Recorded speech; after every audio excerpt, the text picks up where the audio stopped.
Hey, what is up, everybody? This is Stevie Breach coming to you here today. We are going live on a Tuesday.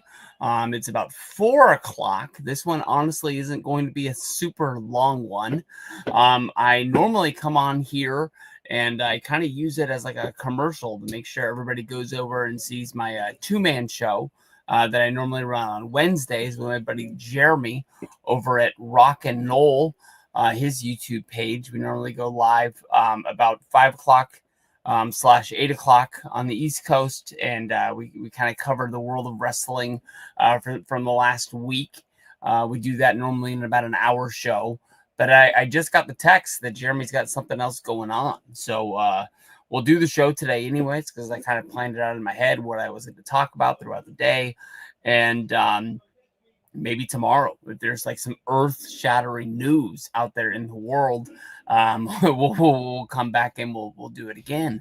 But this one, it might be a little bit of a refresher on the last two shows that I've done. The first one when the WWE ESPN deal was first announced, and then last week when the rumor was out that WWE is going to be programming a show to run against WWE All Out 2025. It seems that the rumor is out there and it gets stronger and stronger, and there's a little bit more blood in the water each and every day. Honestly, I kind of thought it was just like talk, but then 2 days ago, I fired up the podcast app when I was at work, and I was listening to the Masked Man show with David Shoemaker, and he actually was talking about the rumor. Now, he is a pretty well-respected wrestling journalist, and on his show, they talk about a lot of things that's going on in the world of wrestling, but kind of like those far-off rumors, they tend to kind of like stay away from them. They only kind of like talk about stuff that they really think is going to be having a chance. And he mentioned the show WWE Wrestlepalooza 2025. It's going to be coming from Indianapolis. And there's a good chance that we're going to jump the gun, and this WWE show is going to be put on ESPN. Now, I thought when they were saying ESPN, I thought it would be on in the world of Sacramento, California. I thought it was going to be like Comcast channel 32. I thought it was going to be normal ESPN, but what I think that they're working out is that the ESPN app that actually these PLEs are going to live on after WrestleMania 42 is launched August 21st. I think it's going to be on there. I'm not 100% sure where college football lives in the world. I know that there's a lot of college football because there's a lot of different teams, and just about everybody out there has a contract with some sort of conference to show certain games. But I'm guessing that ESPN on Saturday, roughly 5 o'clock / 8 o'clock Eastern, is going to be having some sort of primetime football game. Last week, I kind of ran through the games that are going to be that week. I remember there was an Oregon versus Oregon State. I believe it was Florida against Miami. There wasn't like a huge game. I remember even I think Nebraska played Michigan. Definitely something is going to be on ESPN that's going to be there. But when ESPN launches this direct to customer thing, they're going to need some big fireworks right out of the gate. The day that WWE was on ESPN and they were announcing their WWE PLE deal, they kept hitting over the head like $30 a month, to the point where a lot of WWE fans that were hearing these, I guess it wasn't rumors anymore, hearing this news, they were kind of like, this is going to cost us $30. We paid $10 for the WWE Network back in the day. Peacock at one point was $5. It's somewhere between 10 and 15 now. It seems like it's increasing a lot. I think that honestly, if WWE was going to be $30 a month for their PLEs, I think I would pay it. That's the God honest truth where I am with my wrestling fandom. If I ended up missing 2 or 3, wrestling when it's not live, it needs to either be like really old archival, like kind of like I'm going back and watching Brock versus Cena in 2013. I'll watch, the match. It's kind of hard to watch a whole show. Every once in a while, you fire up Money in the Bank, 2011. That seems to be a really good show. Some SummerSlams are good. Maybe you watch a WrestleMania and WrestleMania season. But, if I missed like 2 PLEs, that's the point when I would start thinking, like, do I need to have this? I think somewhere roughly in like 2021, I might have canceled Peacock for a bit because it seemed like I sort of disconnected with wrestling during the COVID. What was that? The Thunderdome era, maybe. Then that was like when Roman Reigns was like at his peak. But I just was at a point in my life when I had just sort of shut the door. I was still following wrestling news, but I just wasn't watching wrestling other than like Twitter clips that popped up somewhere along the way. But ESPN's going to need some blockbuster deal in order to get through. And I'm guessing just like everybody else, because as of right now, PLEs, they live on Peacock. So why is Peacock not going to throw their arms up and say, hey, we have a contract with you. We need to have this PLE. That might be what's dragging their feet on actually announcing this show. But I think WWE is going to be able to say that when they signed their deal with Peacock, more than likely it was like the ESPN deal where they've said to live up to this deal, we have to deliver you, I think it was 10 PLEs a year over 12 nights, aka SummerSlam and WrestleMania are going to be 2-day events. In order to live up to the deal. If they want to have an extra show, they can ask ESPN, like, hey, can we have a feed on this night? We're going to have a show. It's going to be a Madison Square Garden house show or something like that, and it's going to be a special event. We want the world to see, and it's going to be up to ESPN if they go with that. I think because WWE has fulfilled their amount of shows on their contract, I think if they put out a new show, I think they could take it to where they're going to before. Now, the one thing that you can sort of look at, it is not WWE has done this, but in the history of UFC, which is under the TKO banner, when UFC announced their ESPN deal, they were still on Spike TV. But they ran a special show on ESPN to announce them moving to ESPN. And maybe, WWE, they're still going to be in the NBC company. They're going to be having SmackDown on USA. Hopefully, the WWE library will live on Peacock the way that it is, minus, I guess, the Raws aren't there anymore. I should really go on there and dig and see what I can find and what I can't find, because most of the stuff I hear is like hearsay of like what is moving here, what is moving there, where is NXT going to live now that they're on the CW, like where are the old takeovers and so forth. But I don't know when UFC put the show on ESPN, it seemed to just be all good. Everybody was moving forward, and Spike TV.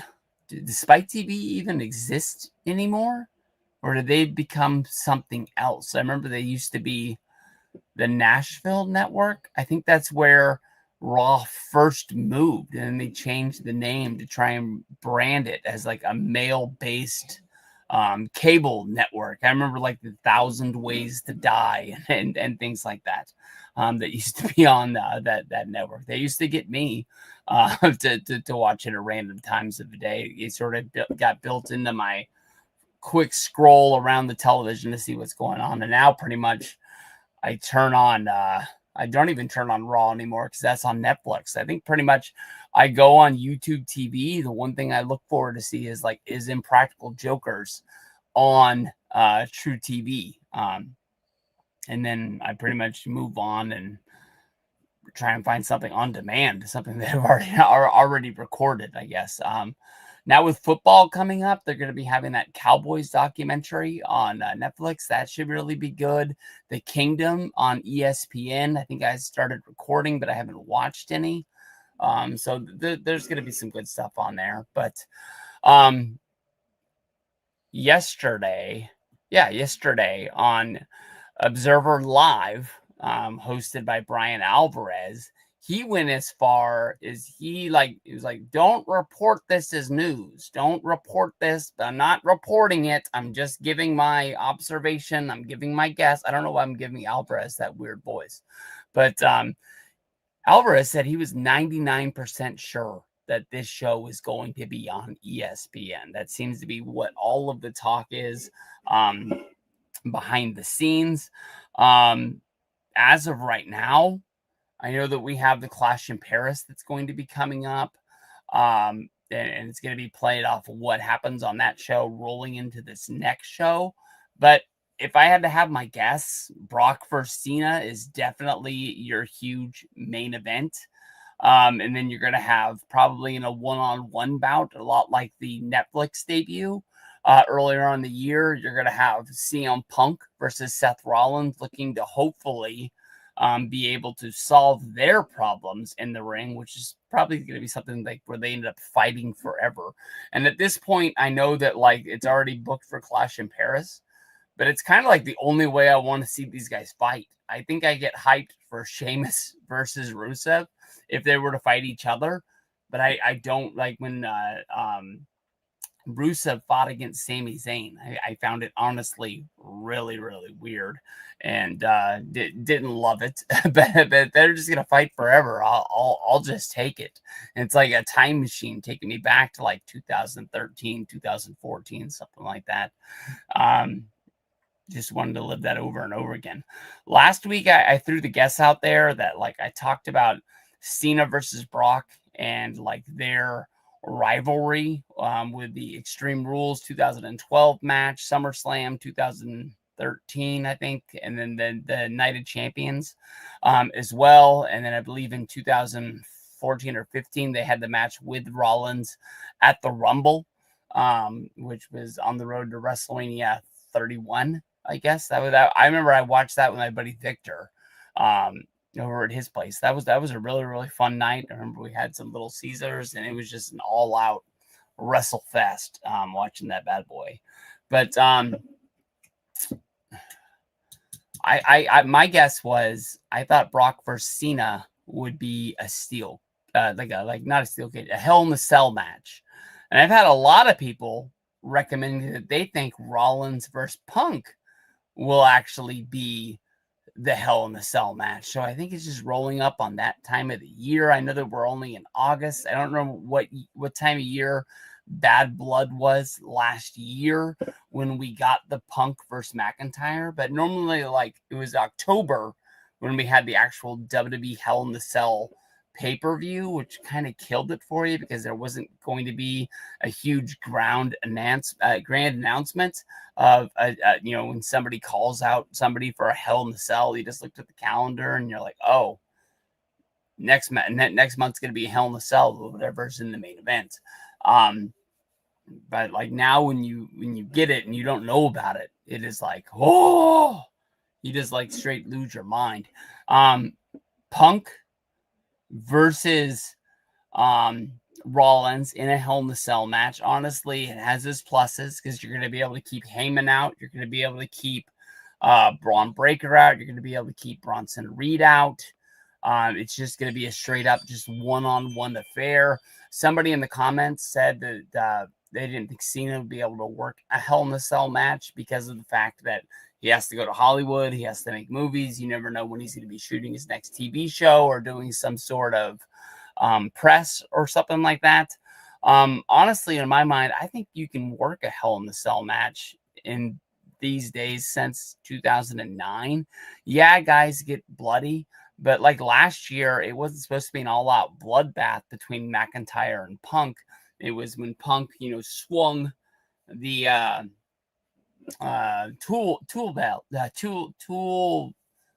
toolbox and hit him in the top of the head, and it just hit him in a certain way that it was just blood was pouring like we were out at the ranch that day.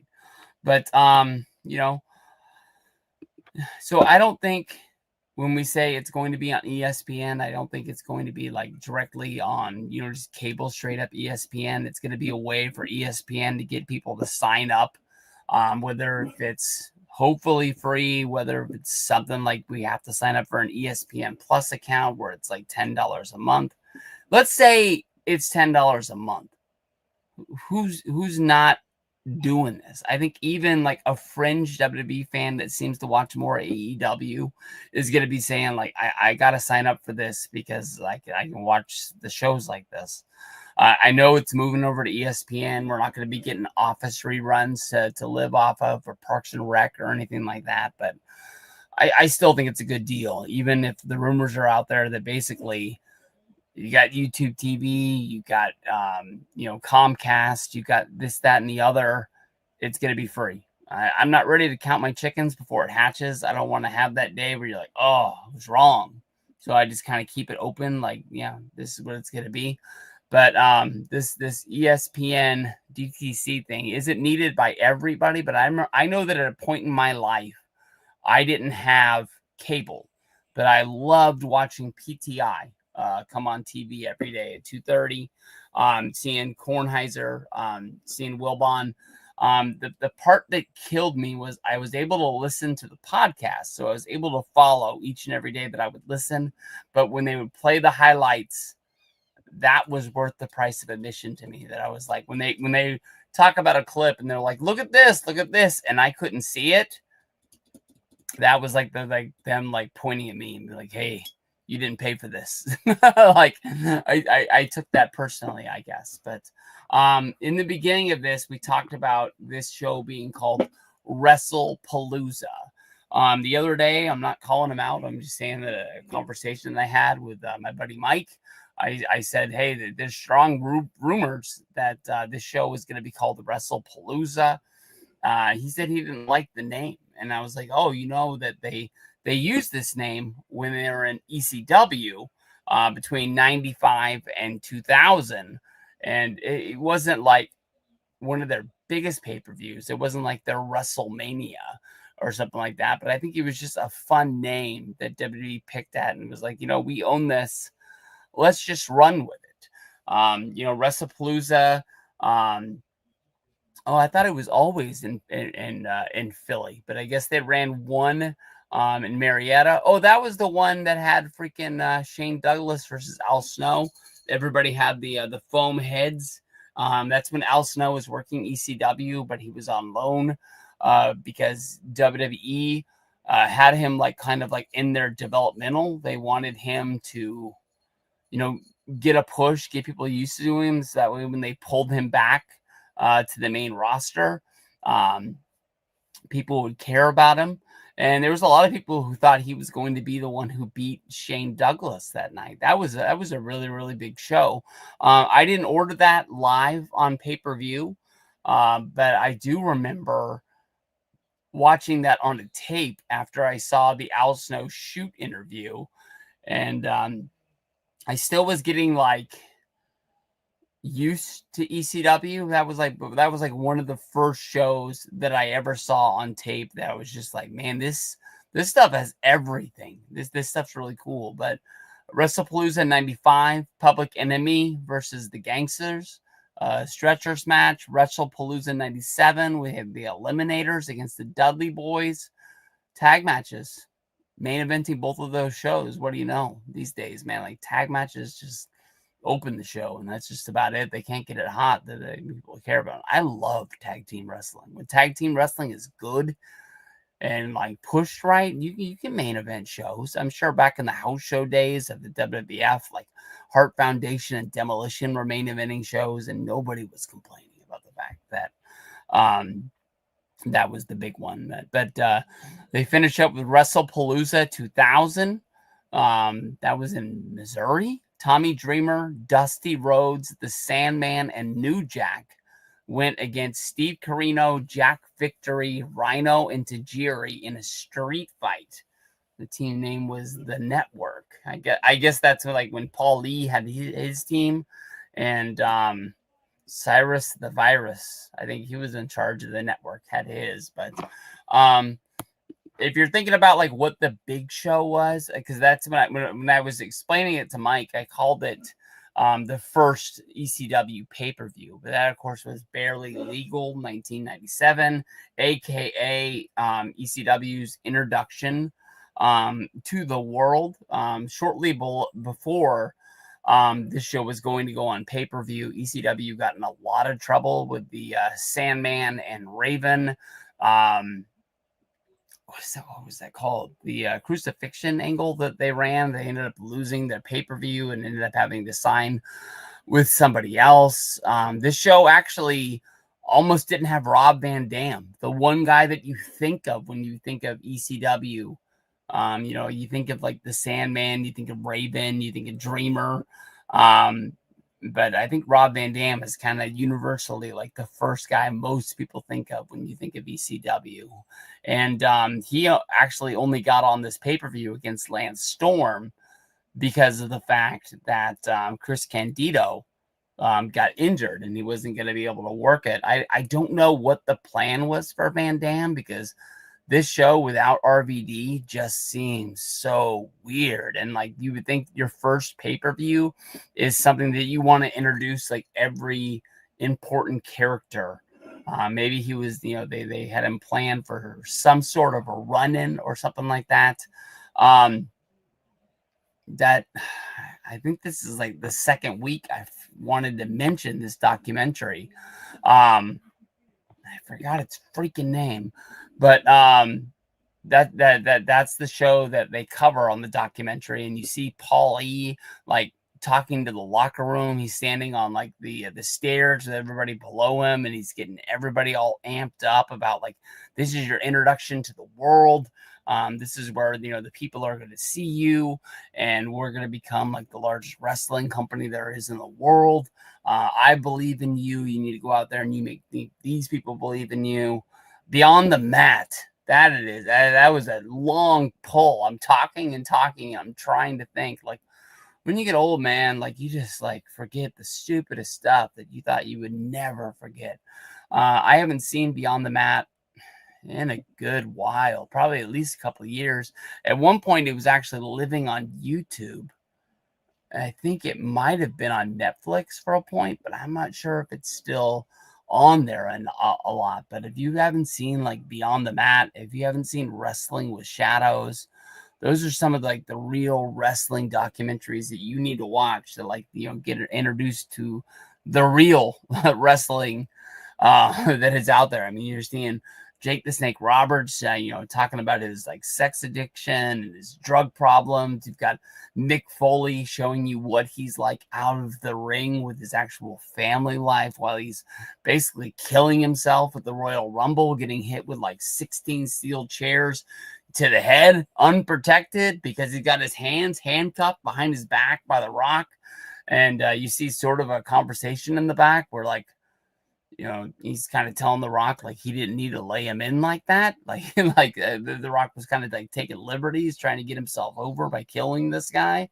And I mean, it's a damn good time to be a wrestling fan. I actually saw that documentary in an actual movie theater when it was released, and I remember like the commercials that would roll. They would straight up say like, this is the documentary that Vince McMahon doesn't want you to see, because he actually tried to buy the documentary so he could shelve it.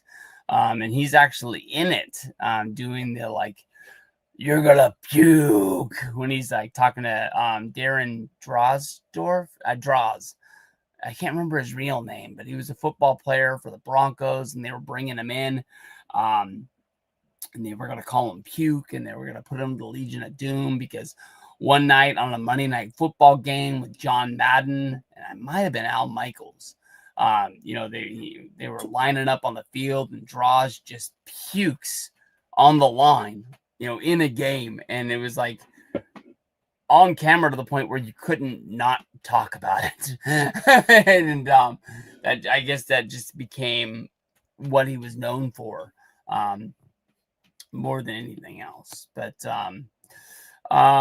in the last week, we talked a little bit about what the All Out show is actually going to be. We can't really pick matches out because we're going to be going into Forbidden Door, which is going to be on pay-per-view this Sunday. Your championship match is going to be Adam Page going up against MJF using his contract from the Gauntlet Battle Royal. Athena is going to be challenging against Toni Storm for the AEW Women's Championship using her contract as well. We've got Swerve going against Okada. We've got what are we looking at here? No, that match don't matter. I guess Nigel McGuinness is having a match. Adam Copeland and Christian Cage going up against Kip Sabian and Nick Wayne. They should win that match to sort of show that they're a good tag team. Connected to that would be the Hurt Syndicate fighting against the winner of the tournament. It looks like it's going to be FTR or Brodito.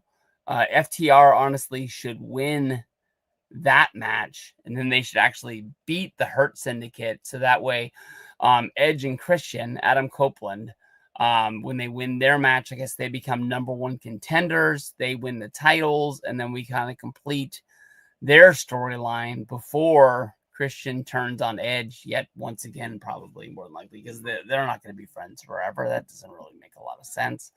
They added a woman to the TBS Championship 4-way.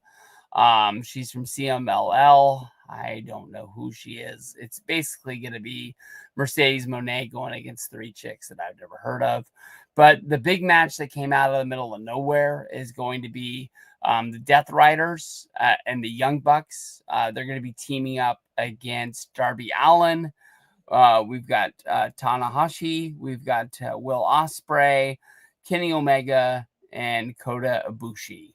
This match, honestly, is huge. And to me, the first thing I saw when this was announced, and it really wasn't like in the plans that people knew about, I guess I used one in last week's. I don't really know the rules about these live streams, but AEW ain't fucking around. That's the only way I can think about it. Is like,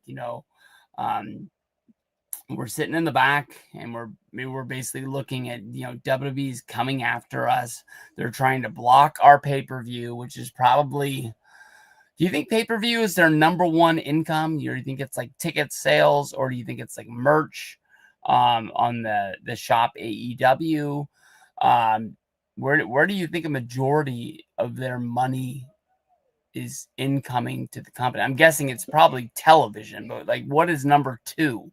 But Tony Khan is like, I don't think he thinks he has a chance of like getting swallowed up. As long as you keep putting on shows, as long as you're on TBS, as long as you're on TNT, as long as you can keep your cable deal, your television contract, especially with HBO Max, that I know a lot of people are loving watching it, even though it kind of got rolled out that like the pay-per-views were not going to be free of charge, but they were going to be offered on there. And as of right now, I think Amazon Prime is like your best spot to go to order a pay-per-view, or maybe it's Thriller. I know at one point it was Fight TV, but I think Fight TV became Thriller. This is my way of telling you it's a long time since I ordered an AEW show. But I think this was just like Tony Khan just throwing his paper against the wall and just being like, if they want to go to war, we're going to go to war, because this isn't blood or guts. This isn't like the last bullet that they've got left in the show.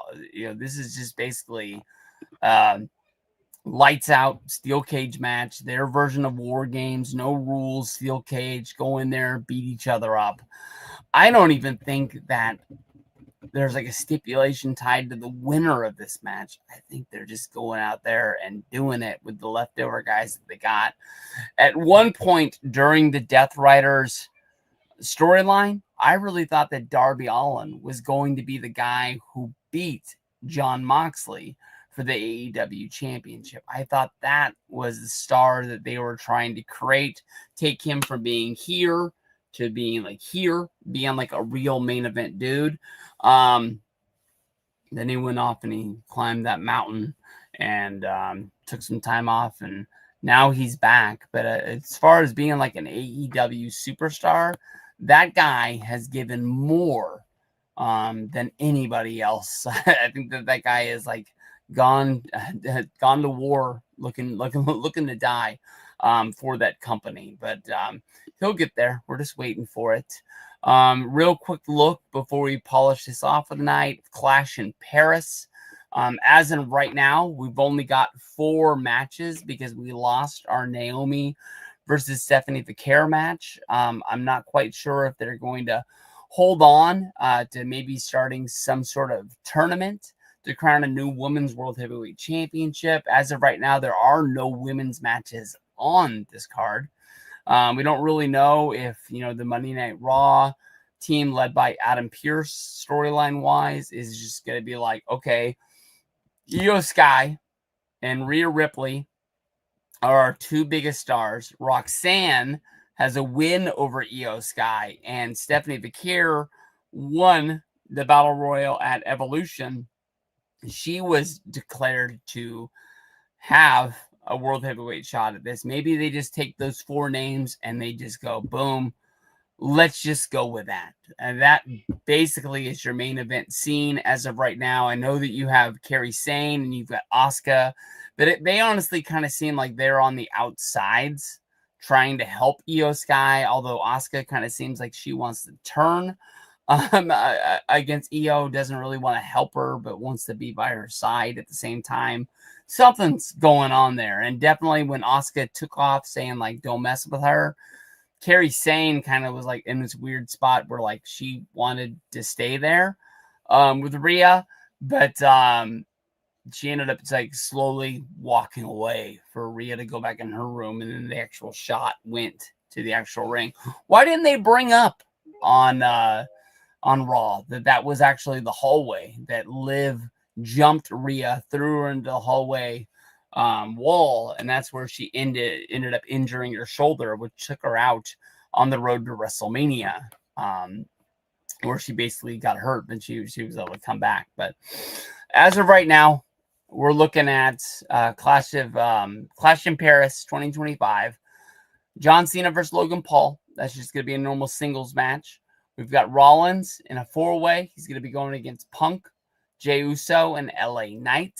We've got Sheamus and Rusev in a good old-fashioned Donnybrook match. We got to look at that now. What the heck is a good old-fashioned Donnybrook match? Is that just a normal, like, no-rules match that's just kind of built around? I guess it is built around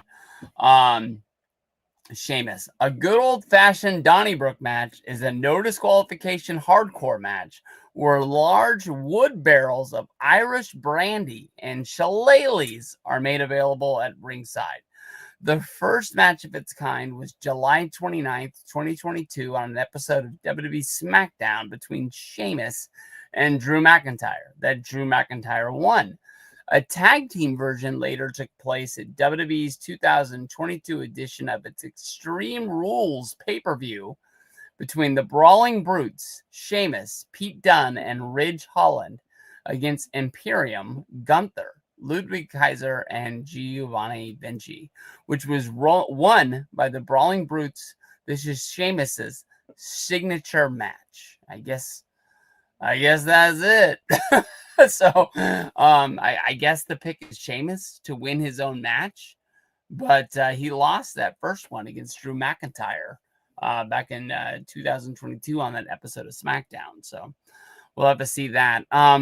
Giovanni Vinci, he's a name. He's no longer with WWE. Ridge Holland is a name that I haven't heard in a long time. Pete Dunne, I can honestly tell you, I don't really know what he's doing, but some people say that Pete Dunne and his partner are the El Grande Americanos that we've seen on Raw a few times and actually showed up in AAA. I want to hope that Dunn is not there, but if they're gonna do some sort of group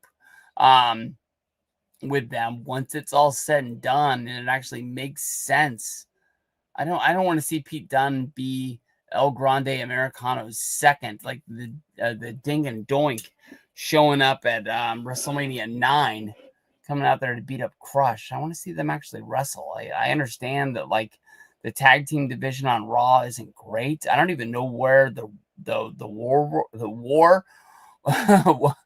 Raiders. I was gonna call them the Warriors, but where the Raiders are, they just kind of like disappeared. I don't know if there was an injury, but they lost.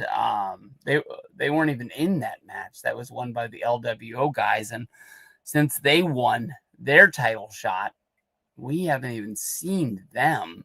And the New Day, they seem like they're nowhere closer to a tag title shot against Judgment Day than they've ever been. So I don't know. I love Balor. I love JD McDonough. I especially love them having belts, but when the belts don't really mean anything, so we don't ever see them really defend them or have feuds for the titles, it is what it is. But that seems like the biggest stories that's going on in the world of wrestling as of right now. And I lost the stream. Okay, there we are. We'll go to a question. Chippy D, you asked this a few minutes ago, and I apologize. I hope you're still here. Do you think that The Rock ruined the Cody Rhodes versus John Cena storyline? I think babyface versus babyface would have been so much better. Honestly, at this point, I talked about this when I was watching WWE's Untold. The Rock, it was like he wanted Triple H's job. It was like he wanted to be the head booker, and so did oh shoot, I just dropped his name. Where's his book? His personal writer, that a part of his team for the $5. He used to write during the Attitude Era. Now he only comes back when The Rock is around. It's like they want the job, but they don't want to be there 52 weeks a year. And I kind of think that's why The Rock has like taken his ball and gone home. I understand he's got like a young daughter. He makes movies. He's in charge of TV shows. At one time, he had a real, The Rock didn't, but his production team had a really good podcast where the guy would like talk about like weird news stories that you never heard before. But yeah, when The Rock showed up and basically said like we want to have Kevin Owens beat Cody and then do Kevin Owens versus Cena for the championship so we can have a heel in there, I immediately was like, then what are you going to do with Cody? I talked about how crazy it was a few minutes ago talking about Barely Legal, that RVD wasn't even booked for the show, and he only got on the show because of Chris Candido got injured and, ended up being put in a match against Lance Storm. Obviously, it's WrestleMania. It's a 2-day event. You got to have some spot for your two biggest guys. Why not have them fight each other? As of right now, my guess to win the 2026 Royal Rumble is CM Punk. And I understand he's got a huge feud against Rollins, and I want to see those two guys fight forever. But as of right now, we've hinted at it 2 WrestleManias in a row. It's been pretty much the go-home storylines going into the Royal Rumble is CM Punk and Cody Rhodes coexisting at the top. Last year, we had that weird storyline where Cody got beat up right before the promo, and he was kind of spaced out, and he was like asking CM Punk, "Are you even my friend?" And Punk was saying, "Yeah, I'm your friend, but I got to tell you, when I win the Royal Rumble, I'm coming for that championship." I think WrestleMania 42's main event of main events on the second night is going to be CM Punk against Cody Rhodes. I will take babyface versus babyface all day long. If there are weird shades of gray. At SummerSlam, I found it very weird that I know plans desperately changed, and I think that they were really a shot at The Rock. With Cena just giving up the storyline and just being like, I'm not a bad guy anymore. I'm a good guy. It doesn't even make sense because the guys that I, turned heel to be with, they don't even show up. Where are The Rock? Where is Travis Scott? It doesn't really, make a ton of sense. But now he's just a babyface. So in storyline, Cody beat up Cena, made him sign the contract that was a street fight with no rules. And then when it came down to it at SummerSlam, Cody Rhodes wouldn't hit him with the belt. Cody Rhodes wouldn't hit him with a chair. It was like when the fight came down to it, he wanted to out wrestle him. We need to have some sort of gray that these guys will do whatever they need to do to become the champion, to say that they are the number one guy in WWE. If it's like that, we can do babyface versus babyface all day long. But I think going to WrestleMania, I think every headline was Cena versus Cody, and it was never like we need to have a heel in this. I think that it was all The Rock's influence, with his seat on the board at TKO and him going on Pat McAfee, kind of flexing that he's higher on the food chain than Triple H. I think that's one of the main biggest reasons that we haven't seen The Rock in a long time. And I'll tell you the truth, I'm not telling you that if Rock showed up on Raw and he was like, hey, I'm going to actually have a match on this September show because it's so big with it going up against there. I'm not going to tell you that like I wouldn't be excited for it. I want to see The Rock wrestle just like I watched him wrestle growing up. But until he's actually on the show, I don't want to read the storyline rumors anymore of Rock wants to have a match at WrestleMania 42. I've read about it for years, and he doesn't show up. We got lucky, and we got him for 40. But look what happened for 40. I don't care about that YouTube documentary that they were filming. The Rock tried to fuck up WrestleMania 40, just like he ended up, going in and using an influence on WrestleMania 41. We had a Royal Rumble. Cody Rhodes won it. And The Rock tried to just come in and say, hey, Cody, you're not getting your match at WrestleMania. And they even had Cody have a spot where he came out there on SmackDown and said that he's going to fight Roman, but it's just not going to be at WrestleMania. What were you going to do with Cody at WrestleMania 40 if he wasn't going to fight Roman, if he wasn't going to fight The Rock? Was he going to have a match against Sheamus? I'm not trying to take shots at Sheamus. He's on my mind because we talked about that Donnybrook match a little bit ago. But that's just it. I get fired up because, like, that's 2 manias. He could have screwed up.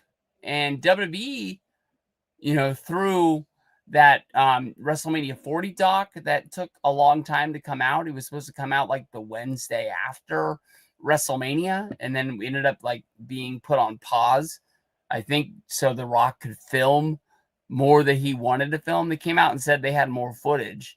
I think they honestly just filmed The Rock sit down, talk about what was going on, and tried to clean up what they did shoot, because what they shot for freaking Untold and then they put out as their story, it was almost like The Rock didn't get to like, you go to it with a fine-tooth comb and like take things out that made him look bad. He was the heel of the whole entire show. I'm not saying fire the man because it's cool that we get like Rock autographs and tops and things like that, but keep that guy away as long as we can until like AEW starts kicking their ass and you need him.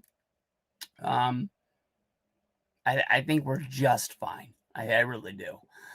Chippy D finished it up with hopefully you and the Click can make another Mania. I'll tell you the truth, man.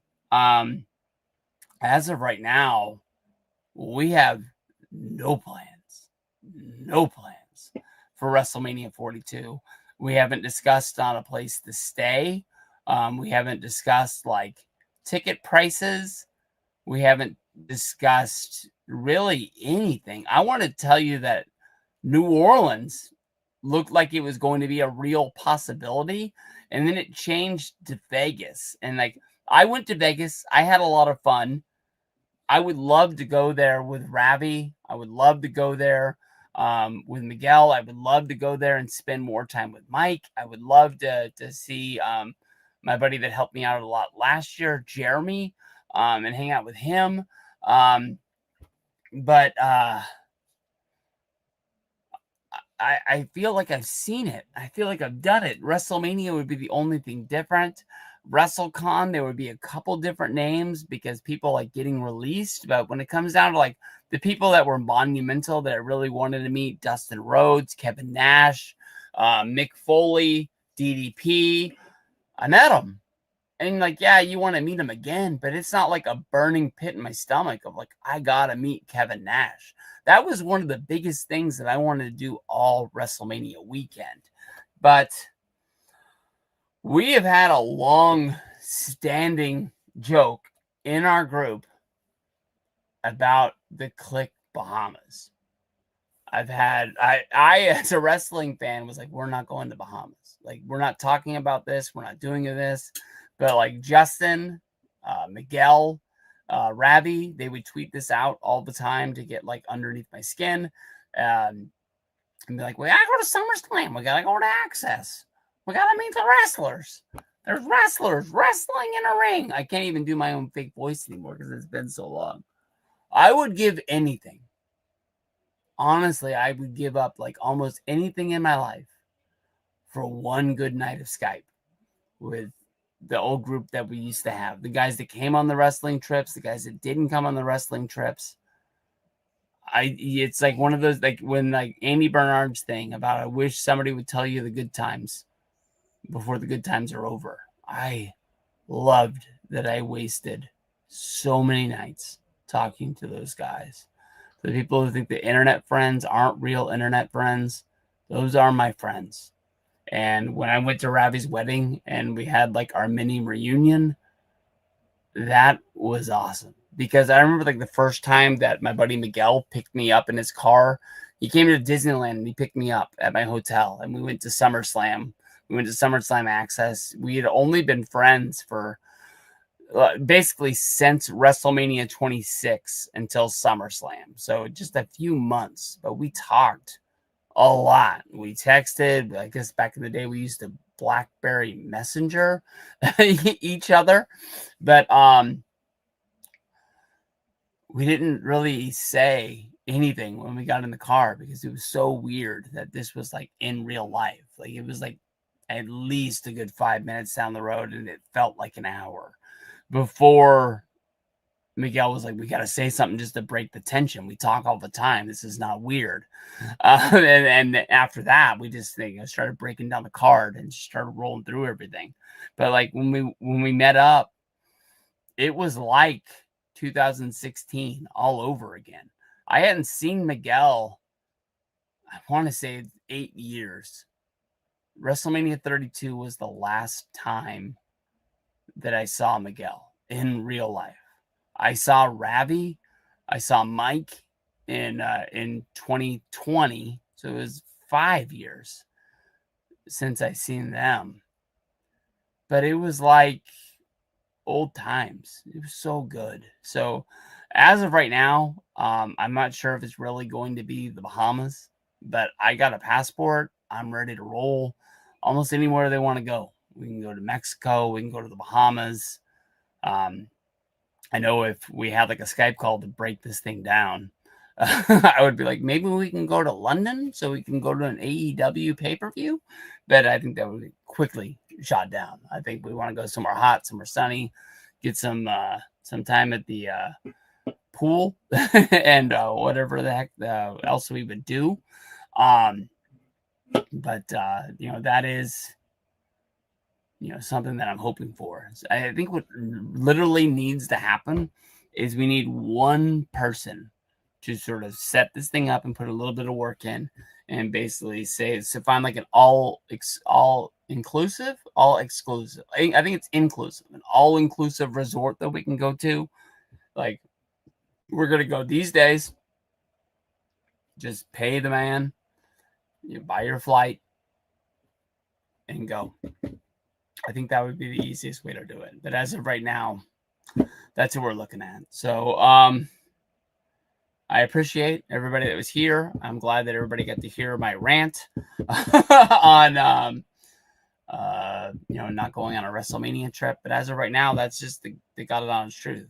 Me and Miguel are going to go to Survivor Series. I need to buy my ticket. Let's make it a goal. By next week, when we do a live show, I am going to tell you that I have my plane ticket to San Diego to go there. I think what the plan is, I'm going to have to look back at the text because they asked him and said that I was going to do it like 3 weeks ago and didn't do it. We're not at the point where the tickets are going to be way too expensive, because at this point, I honestly think I'm just flying with a backpack and my laptop. And that's it. I don't even think I need to bring a bag, so I'm not worried about paying the luggage fee, because what merch am I really going to buy? And what do I need to really take if we're just going to fly down, probably go to the show that day, and then fly back the next day? As of right now, I think that would be the plans, but that means the world to me. That was a huge surprise when that got put together so easy. And we bought tickets to the show. I didn't even know the pre-sale was that day.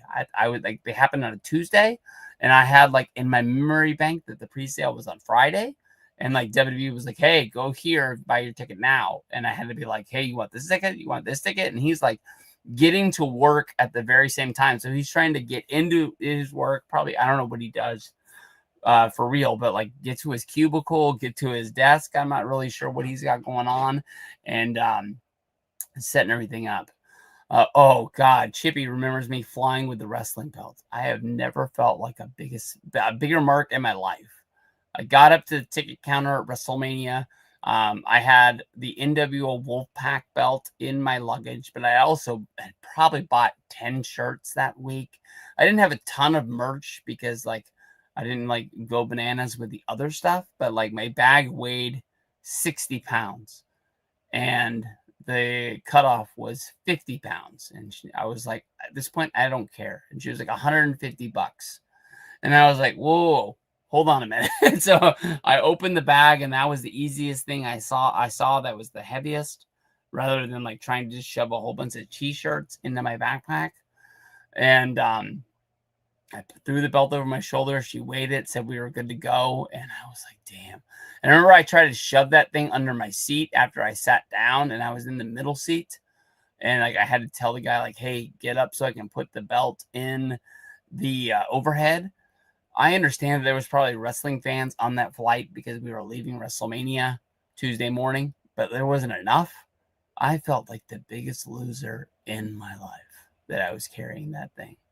In the airport wasn't that bad, but once we got on the plane, definitely stupid. Very, very stupid, grabbing that out of the overhead thing. But peace out, everybody. Honestly, I had a lot of fun. If you missed the beginning part, you can watch it right now. I think the live stream just reboots, but I found it easier for people to watch them over if I download them and then re-upload them as a video tomorrow. And there'll be probably a couple things that I cut into like clips tomorrow to make just like faster ones, just me talking about the AEW show or the ESPN app or Wrestlepalooza, something like that. So peace out, everybody. Thank you very much. I didn't think I was going to go 54 minutes, but the fact that we can keep people in here that long, I love it. Thank y'all very much. Peace out. Oh, I got to push this button too.